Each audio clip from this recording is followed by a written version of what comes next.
Hey, everybody. So, we're going to do something a little bit different.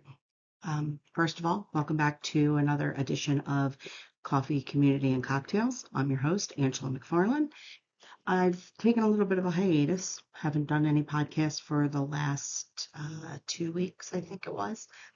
Just, life and business got in the way. But April is Autism Acceptance / Autism Awareness Month, and I have a lot of thoughts on it. And we had a situation that occurred last week that I posted about on our social media. And it kind of, just the response from people kind of inspired me to just sort of have an open chat, right? Um, I want to start by saying that I am only an expert in Jake. Okay. I'm not even an expert in that. But when it comes to my credentials, I don't have any. I did not go to college. Graduated high school by the skin of my teeth because I was too interested in socializing. Um, but I've always been a hard worker and I've always loved fearlessly. And those two things are, I think, what makes me a good mom for Jake. Okay. Um, I get from people a lot, I don't know how you do it. I could never do that. You could. I assure you, there's no uh, superpower that I have. There's no magic pill that I take every day to live this life. When you have an option to sink or swim, usually you're going to swim, right? That's exactly what it was like with being given Jacob. Okay. So I'm going to start at the beginning a little bit. And I actually have notes for myself because anybody who's ever watched any of my Facebook Lives, I tend to run off at the mouth. And then there's segues upon segues, and it just becomes confusing. And a couple people were like, "Oh, who's on your podcast this week?" And I was like, "Me." And they were like, "Who's going to watch that?" I don't know. I may be doing this for naught. Or maybe I'm going to reach somebody who needs to hear what I have to say. I don't know. Um, but just like everything else that I do, I really don't care who hears it. And I really don't care if anybody watches it because I'm doing it for me. So, I had a very problematic pregnancy. Okay. I wasn't even supposed to be able to get pregnant. I also want to be very clear. I'm an oversharer, as anybody who knows me knows. So, there's going to be some detail you might not want to hear, but I'm not going to be gross about it. Um, Jacob is a miracle in that he even was a viable pregnancy. I had a couple miscarriages prior to Jacob that I didn't know about until after the fact, um, meaning I didn't know that I was pregnant and then miscarried. I found out that I had been pregnant and miscarried. And that was because I had polycystic ovarian syndrome and endometriosis. And in 1998, I had the very early stages of cervical cancer, which they found through a routine pap. And I was treated. They removed a portion of my cervix, and that's all she wrote. So thank God for early detection. Now, um, my pregnancy was problematic in that I spent more time in the hospital than out of the hospital, and I had something called hyperemesis, which means I pretty much had morning sickness from the minute I found out I was pregnant until the morning that Jacob was born, and or the night that Jacob was born. And the funny thing is, I was 32 pounds thinner when I delivered him than I was when I got pregnant with him. And that was bizarre, but it's because I puked the entire time that I was pregnant. Um, I had high blood pressure. I had pregnancy-induced anemia. I had pregnancy-induced carpal tunnel. So for the last 2 months of my pregnancy, I literally couldn't feel my hands. And even until I think a month post delivery, I couldn't feel my hands. I remember trying to feel Jacob's face and not being able to because I had no sensation in my fingers. They just tingled. Um, so, I should have known then that it was not going to be an easy road because pregnancy was brutal for me. But I'll cut to Jacob was born via C-section after 73 hours of labor. He got stuck face up under my pelvis because, of course, he did. But I remember that when they opened me up, and this is kind of a funny story, they opened me up. My girlfriend was in the room with me. Jason was at work. It all happened very quickly that it was going to be a C-section. Jason got there while I was in. I think they had already wheeled me in, and my girlfriend Dolores was in there with me against her will, mind you. It would have been my cousin Brittany, but she had just had a baby 6 weeks before. So, and I didn't want either of my parents in there. So I I remember them cutting me open and them saying, "Oh, he's very alert." He was wide-eyed and just looking all around the room. And that tells you a lot about who he is. He's always alert. He's always paying attention. He's always wide-eyed. Unfortunately, Dolores got to see more of me that day than our friendship ever bargained for, and I remind her to this day. So, anyway, it wasn't until he was born, obviously, then we started facing different challenges. He was diagnosed with failure to thrive. He was very tiny. He We ran through, I want to say, 6 different types of formula. I was unable to breastfeed because I didn't produce milk right away because my body was in shock from just the trauma of the C-section and all that we went through trying to get that to happen. Um, and then when he, when my milk finally did come in, he was a week old and he had already been on the bottle. So he wanted nothing to do with me. um, which was a bummer because that was not in my birth plan, but either was a C-section and either was being sick my entire pregnancy. So, I guess I've been pivoting since the beginning as it relates to Jake. Um, so I noticed very early on, and I want to say 6 weeks, that Jake, there was something, I say something wrong, but there was something not typical, right? And I'm not one that really cares too much about political correctness. Um, However, in the autism community, you have people infighting.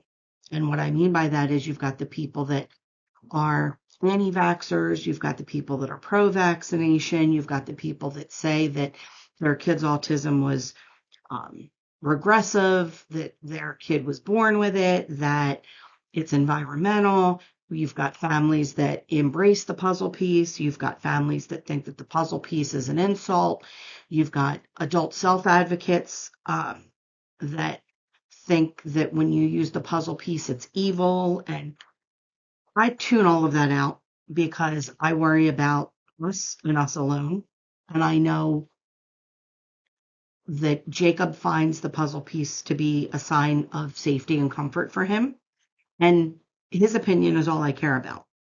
I'm, dead ass. I don't care what Susie with autism down the street and her family think about it. You do you. I'm not passing judgment. So that's why a lot of times there's some confusion. You'll see the infinity symbol. That is an autism acceptance logo, as is the puzzle piece. You'll see people lighting it up blue, which is an Autism Speaks thing. A lot of people are against Autism Speaks. And none of this is new. Going back to when I first started researching and Jacob was first diagnosed, there were people that were on the Cure Autism Now side and the Dan side, which was Defeat Autism Now, which was more of a holistic approach, more science driven. So there's always been contradictory points of view And believe it or not, even in the special needs community, we don't all see things the same way. So let me back up. I noticed something was off with Jacob at about 6 weeks. And I remember it being Christmas Eve, and we were at my aunt's house. And my cousin, who at the time was in medical school, had made just a casual observation in reference to Jacob not following with his eyes. I guess my cousin, because he was in med school, was, playing doctor, so to speak. And that was the first time that I felt my mother bear instincts, because I had noticed it and I could verbalize it, but I didn't want anybody else doing it. And I remember getting very upset with my cousin for even implying that something was maybe off with my son. Let me make sure this thing's recording. We're so professional here. Okay. So I began at every one of his well visits, and anytime he was sick, he had a lot of ear infections, a lot. His eardrum perforated twice. That's, as I find out later, none of that is uncommon, nor is in gastrointestinal issues. None of that is uncommon with people on the spectrum. So every time I would take him to the doctor, I was told, well, he was premature. You need to give him time to develop. He's a boy. It was a lot of excuses, I felt. And it wasn't sitting well with my soul, So I remember that, and he was premature, but he was only 3 weeks premature. So I remember finally, just around 15 months, another one of the pediatricians finally heard my concerns, because at this point, at 15 months, he was not pulling to a stand. He was not walking. He was babbling, but it was nothing even close to a word. He was exhibiting food sensitivities and issues with feeding. We finally started getting him on the list, right? And I'm going 21 years ago. So that list was early intervention, getting him on the list with the intermediate unit to be evaluated, getting him in to see doctors. And then that became a long process. And I shared all of this in the first episode with his father, Jason, and I. So I don't want to repeat myself, but I will say that, they ran through the gamut of tests with him. He started really developing like a white coat phobia. Every time he saw somebody in a white coat, he'd freak out. There were circumstances where certain behaviors that he had were really more pronounced. He had a whoopee, we called it a whoopee, but it was just like a little lovey blanket. And he would always cover his face with it. And that was kind of his way of isolating. And when I look back, so many of his behaviors told a story, but I didn't know what I was looking for. So now I find myself, if we're out somewhere and I see a child exhibiting certain behaviors, I can kind of pick up on it. It's like I have a sixth sense about it, but it's only because I've lived it, right? So we went through the gamut, like I said, and then finally got an official diagnosis. He had all these precursory diagnoses, PDD, NOS, and he's got a global developmental delay, and yada, yada, yada. None of which makes you feel any better, just so you know. And then we got the official, your son's on the spectrum. Now, this was after they tried to tell us that he had Angelman syndrome and Williams syndrome and this syndrome and that syndrome, and none of it panned out. So, of course, then you throw yourself into programs and reading about it. But the other thing that I haven't openly talked about was how it affected me. And I want to share this because I think people have a misunderstanding of me sometimes and think they'll say things like, "You're so strong. I couldn't do this. I couldn't do that. I don't know how you do it. You're Wonder Woman." I am absolutely not. I am holding on by the skin of my teeth every day. I am white knuckling it through life, just like everybody else is. I I went through a very deep, very dark depression around the time of Jacob's diagnosis. And I went through a lot of self-blame. And that blame came from Jason has two children from his first marriage that are perfectly healthy. So clearly, Jacob's condition, Jacob's diagnosis, Jacob's issues had to have been from me. In my head, this is what I told myself, and I believed it. And I have been on Zoloft for 20 some years, varying doses. I've tried other medications, always go back to Zoloft because nothing else seems to work. But when I tell you that what you see, whether it be pictures or me posting funny story about something that he did, those are genuine moments.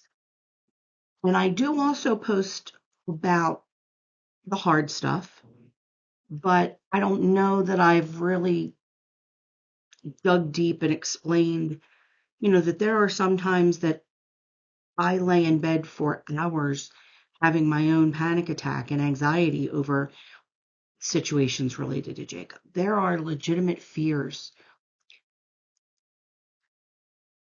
that I have about him as he's now a man. Um, I don't allow Jacob to have, and I'm going to say I, but it's Jason and I, but, I'm more the disciplinarian. So we don't allow him to have access to social media or a cell phone. He has a tablet. So he doesn't text people. I don't let him do a lot of things because, number one, I don't trust other people. But number two, one of the biggest issues with Jacob is he lacks impulse control. Now, what I mean by that is he's not going to just run out in the middle of the street. However, he does not have a filter. And yes, that can be very amusing to people sometimes. And it can be funny to me sometimes too. But it can also be terrifying because he could say things that could get him in a lot of trouble. As a 22-year-old man, almost 23, his body has wants and needs and desires that obviously are not being met. And he will say things sometimes that if somebody else heard them, would interpret them offensively or taken out of context, could be perceived as him being a creep. And that's a terrifying thought for me, right? For somebody to think that of my baby. I understand why someone would think that. I can't seem to make Jacob understand why someone would think that. He doesn't see himself any different than a teenage girl that comes into the shop, right? And if she's pretty, he's going to try to hold her hand or talk to her. Now, he's never far from Jason or I, so we try to control it. But if you didn't know, and let's face it, until Jake starts talking, if you just look at him, you're going to have no idea that he has a disability of any kind. It's going to look like this 22-year-old bearded pervert is hitting on your 15, 16-year-old daughter. And I'm not saying that he's not hitting on her. I'm saying that he doesn't genuinely understand that that is an inappropriate behavior because he doesn't understand age differences. He doesn't understand um, moments in time. He still can't make change from a $20 bill. There's a lot of things that he excels at. He makes a mean cup of coffee. He does phenomenal research. He is always thinking, but certain fundamentals he lacks.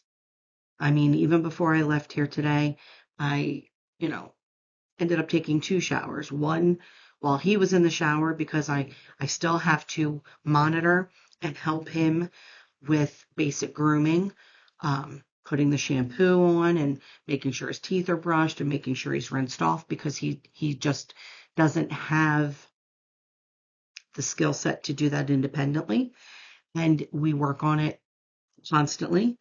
Um, you know, I just not good that he actually potty trained himself by the time he was 2.5. He didn't even walk right until he was over 3. He would crawl to the bathroom, take his diaper off, and sit on the potty because he didn't like that feeling. But, something as simple as proper brushing of his teeth or making sure that he put his deodorant on or getting the soap out of his hair, that's something he still requires help with. I actually still have to clip his nails too. And I got to tell you, that's a lot of fun trying to clip the nails of a 22-year-old man. Um, for years, I used to have to sit atop him and do it. It was brutal. Anyway, I digress. To the outside world, he's this great young man that is doing phenomenal things, but there's so much to him that people don't know. And because it's Autism Acceptance Month and Awareness Month, and I just want to share that with you because you cannot judge a book by its cover.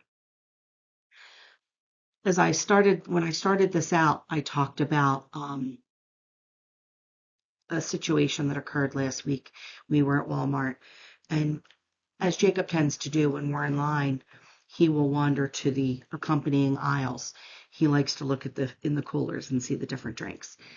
And he was very excited over the fact that they had 4 or 5 different kinds of Mountain Dew, which is his favorite soda, and therefore, I'm sorry, it's his father's favorite soda, and therefore his favorite soda. And there were some uneducated people behind us. And when I say uneducated, I don't mean book smarts. I mean uneducated on disabilities or special needs or autism. And they made some pretty disparaging comments about my kid. And somewhere in me, and I jokingly say that the Holy Spirit and his friends must have come in and taken over because I am normally one to fly off the handle and string together profanity that would make George Carlin blush when I'm defending somebody. But I didn't. I remained very calm and explained, but I was resentful of it. I'm tired of having to explain to people. I'm tired of having to turn uncomfortable moments into teaching moments because it's 2023 and everywhere you look, there's somebody that's different than you. And if they're not bothering you, if they're not harming you, why can't you just mind your business? I don't get it. So, it was incredibly frustrating for me. But I had a moment last week that after that happened, when we got home, that I took a shower and I sobbed uncontrollably because I just couldn't take it anymore. It builds up and it builds up and it builds up and then you gotta let it out. So, I guess what I'm trying to say, and even with notes, I'm going off on tangents. I apologize. I'm a terrible speaker. I wanted people to kind of to understand that all the compliments, the nice things that people say, that people call Jason and I inspirational or say, you're the greatest parents. We aren't. We aren't. We're flawed. We've made 1,000,005 mistakes, and we will continue to do. but we know what works for Jake. I get people in my inbox all the time that ask me for advice. And as flattering as that is, it gives me agita a little bit because I'm like, well, I don't know what you should do about your kid. I'll tell you, and I always say the same thing. I'll tell you what we did about Jake, or what we did for Jake. That doesn't mean that that's going to work for your family. You have to figure it out yourself. And they're all different. All circumstances are different, and different age groups present different level of problems. I mean, there was a point, there's been 2 or 3 chunks of time in our lives with Jacob where I legitimately didn't think I could do it anymore. I was at a loss. I felt defeated. I felt scared. I was angry. Then I would go through, questioning my whole spirituality and my whole faith and like, what did I ever do to deserve this? And then I would say, well, maybe this is punishment for things I did do. And that's, clearly that's not how God works. But my point is, we have had extreme highs and extreme lows. We have had moments that I didn't know that we would ever get past, but we did.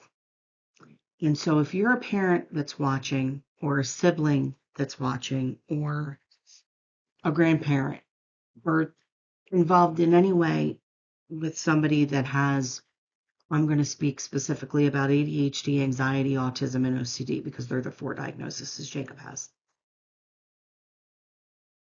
The reason that I started the group, the Creating a Village group, was not because I felt like I had anything to offer and not because I felt I could impart any wisdom. Because I got to tell you, in the six or so classes or meetings that we've had, I have gotten more out of it, I think, than the people that have been here. And it's because I'm not an expert on anything. So I lean on other people's advice and situations. And I guess as I'm saying that, I guess maybe that's why people do it. That people do ask me questions. I have a hard time thinking of myself um, in a positive light like that, because, like I said, I'm just me. But what I genuinely think is everybody has the same strength and ability to handle things as I do. I think the reason people have the misinterpretation that I have this unbelievable amount of patience or grace or whatever it is. Somebody called me pragmatic. I don't even know what the hell that means. I should probably Google it. But I think it's only because I'm vocal, right? Like I put myself out there. I put Jake out there. Much to Jason's chagrin, I put him out there. I try to keep Chris and Teresa, they don't ask for this. But I've always used social media, particularly when I started the Am I Being Inappropriate page. I always use that as sort of my diary, my public diary, my way of just venting, because this life can be incredibly isolating and it can leave you to feel alone and scared. And even when you have your best friends and you've got family, it's still, there are moments that they're looking at you or looking at your kid and they can't handle it. And it makes you feel like shit. I'm going to be honest. Um, so I'm there. I've had it happen. I'll have it happen 20 million times from now. Um, so if you are a parent that experiences any of that, you're not alone. That's, again, like I said, why we have the parents chat, because I hope that the people, when they walk out the door, they get that, oh, it's not just me or it's not just my kid kind of vibe, which is what we're trying to put out. And then I also wanted to just kind of talk about some things that I've seen lately that are phenomenal and give some shout outs. So, more and more, practically every day, I'm seeing in on social media, on the news, or somebody's telling me about businesses that are popping up left and right that have been started by families with kids with special needs of a variety of types that have taken the bull by the horns to ensure a future and ensure employment for their kids. So I wanted to just showcase a couple here that are near and dear to me. Um, the Shane and Pepper Foundation, Shane and Pepper Candle Company in Lansdale. Follow them online. The Monkey's Uncle. It's my favorite novelty, nostalgia, Eagles, Phillies, Sixers, and Flyers gear store in Doylestown. Shane and Pepper, their son is Shane. He has cerebral palsy and autism.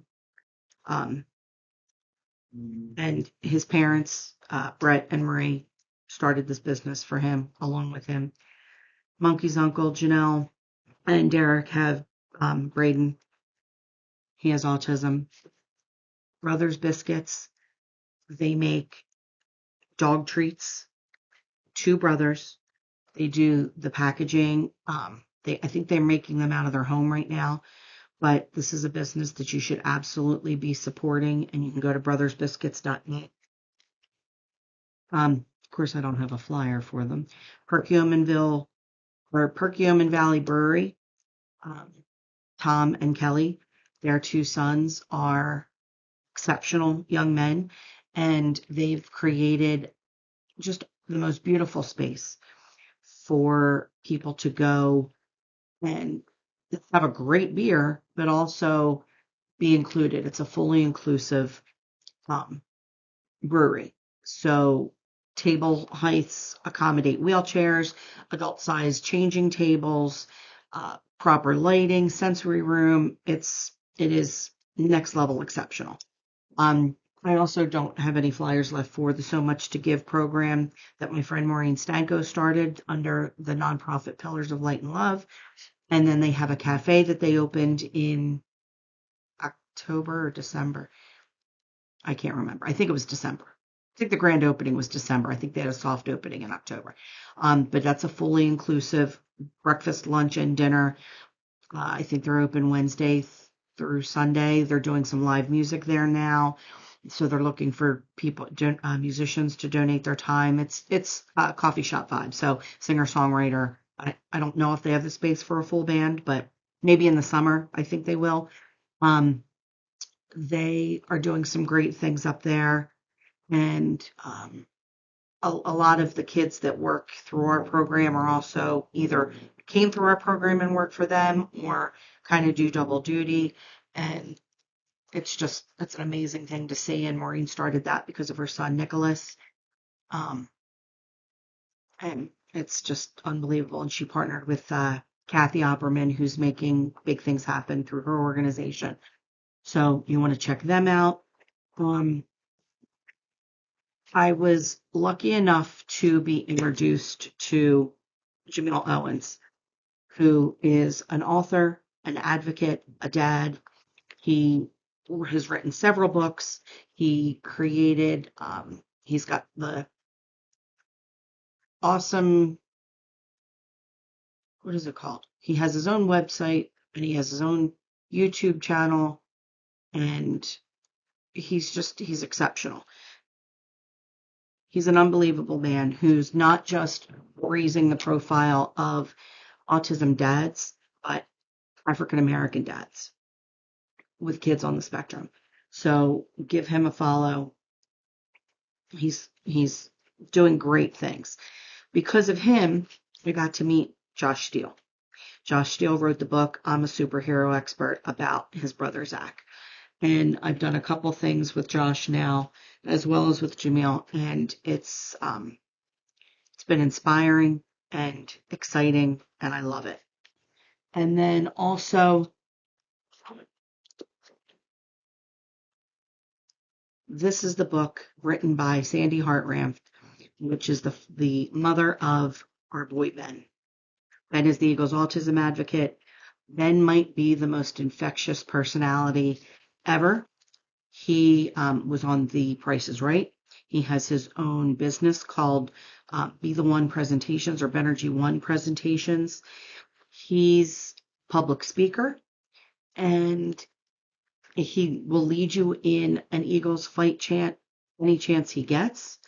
But anyway, Ben is making unbelievable strides, and he's an infectious personality. So, everywhere you look, you're going to see more and more businesses. My partner, the Communities Cup, which is Ellen Grimo, she started this with her daughter Hannah, and they make those unbelievable chocolate chip cookies that we carry here in the store. Her daughter has a couple different fragile health situations, and we've all kind of tied in. Awesome Cuts is another one that is a mobile barber shop, which we did an event with, and we had them here to do haircuts, which was pretty cool because what he's doing is trying to grow his business.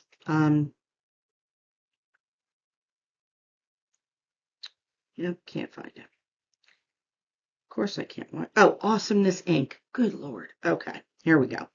So the nonprofit organization is called Awesomeness Inc., but he is also very big at CHOP. He's doing a lot of town halls. I'm going back to Jamil for a minute because I felt like I didn't properly give him the information and the acknowledgement that he needed. So he's been doing a lot of things within the autism community, but you can follow him at Awesome Inc. It's AUSOMENESSINC.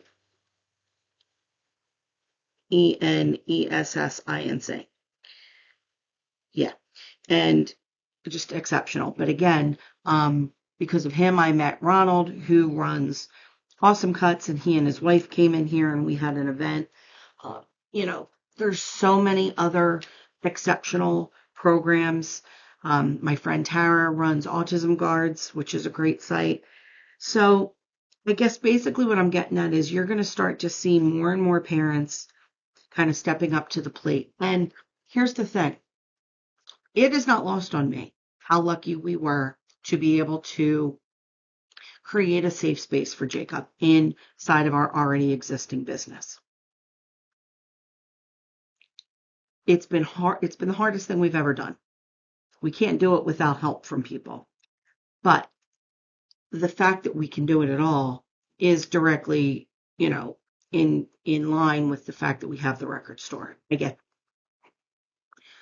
But if you have a kid that has a passion, just kind of look into it. See what it is.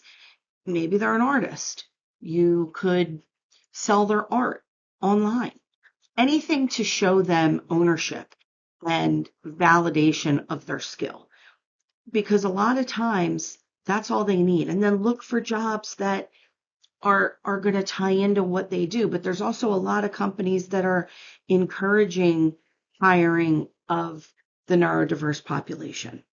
And so, there's more and more opportunities every day being presented. Okay. There. I don't know who stuck around for the whole thing and who didn't, but they were just some of my thoughts, things that were weighing heavy on my head. Couple things I want to share before I go, because this is going to come out on Friday. We are closed all weekend for our mobile events, Friday, Saturday, and Sunday. Next Tuesday, the 25th, we have our parents chat, Creating a Village. Then we have our open mic, which is an all-inclusive open mic. We have people with all sorts of different abilities that come into our open mic. Then on the 29th, we're participating in the Best Buddies Walk. So we will be here, we will be in King of Prussia for that. We have a couple big fundraisers upcoming. On the 10th of May, we have our Cocktails for a Cause here at the shop with La Vista Mobile. We have a Closet After Dark event on May 12th featuring Lobster Top Martini, and one on the 19th featuring Basic Cable. Both of those go towards supporting the Barista Jake Inclusion Scholarship we have at Norristown High School to a graduating senior that exhibits excellence in inclusivity within the community, whether it be at church or in school. And then we have our big fundraiser of the summer coming up on June 10th, and that is our Sunday Fun Day at Sunnybrook Ballroom and at Soul Joel's. And it's a cornhole tournament and brunch, and it's going to be a lot of fun. And then additional things, towards the latter part of the year. So, I hope that throughout all my rambling, there was something that stuck out to you, something that resonates, something that I see yourself in. You can know that, there is nothing special about me. There's nothing special about Jason. We are just people, just like everybody else, that just really, we never treated Jacob any different.